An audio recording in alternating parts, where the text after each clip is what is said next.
So in this week's video, we are changing the oil pan on the 2018 Chevrolet Cruze, and it's got the 1.4 liter turbocharged engine. So I'm going to pull this up on ramps first so that we can get under it and see what we're dealing with.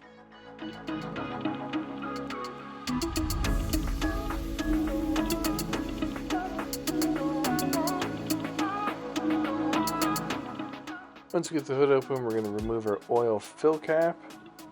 And for this, I'm going to be using Cruze Signature Series. This takes 4 liters of 0W20, and we're using the Cruze oil filter. And I'm going to be replacing the lug nuts for the customer as well, because these OEM Chevy ones have bulged and are an absolute pain to get off. This is your part number for the GM Genuine Oil Pan, and it's really cool because the GM part comes with all new hardware, and it's got the bolt plus the rubber spacer that helps keep these bolts into the pan, making install an absolute breeze. It wasn't too much money either, so I definitely recommend going OEM on this. So we're going to need a 10mm socket with an extension, and I'm also going to be using an electric ratchet to help me out, do a little bit faster. So the oil filter and oil pan are right underneath the vehicle, and as you can see, this one's kind of getting crusty near the edges. The skid tray has been missing. On some things I've read you have to remove the exhaust, but I think we'll have enough clearance as we're only doing the oil pan, not the whole lower pan.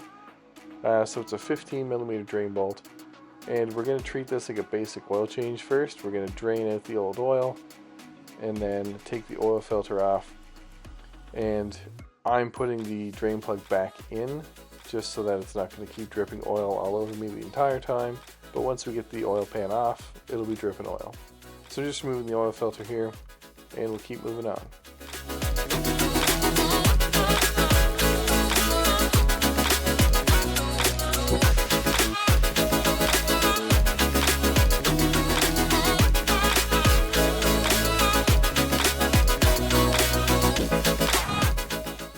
So sorry for the bad angle, but I'm just going to be cracking these bolts all loose by hand, just so that I'm not stripping the heads out or doing anything crazy. It is just aluminum with steel bolts. And I'm also going to reinstall the new oil filter, as that's going to help stop an oil leak on my hand.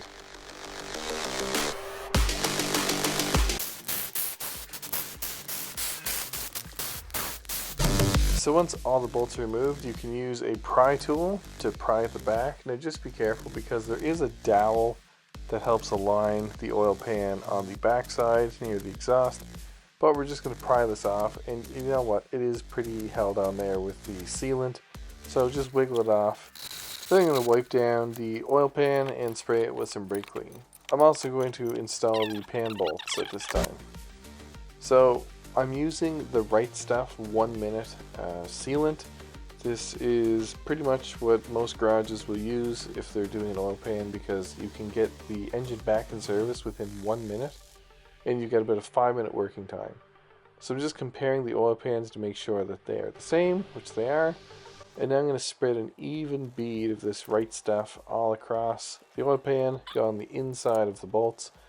You don't want too much, but you need enough to make sure there's a good seal. So I'm trying to go for that. So I also took a razor and scraped as much of that old gasket off as I could. It's really important that you get a clean surface, so I'm just giving it one more wipe before we raise our pan. So the gasket maker has 5 minutes of active time before it starts to harden. So I line this up with that back dowel, and then I'm going to put the 4 corners in by hand, just with my socket and extension, just to make sure I'm not cross-threading anything. And I'll start every bolt off by hand before I use my ratchet. The torque spec on these is only 8 foot-pounds.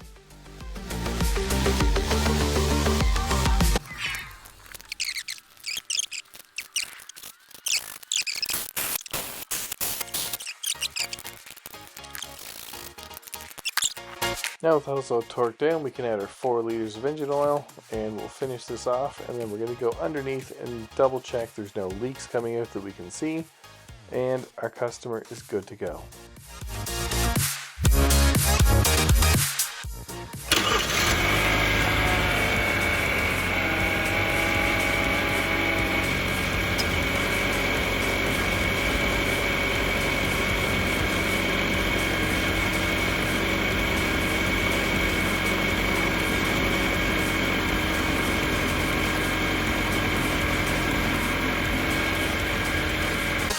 Thanks so much for watching. I hope this helped you, and I'll see you next week.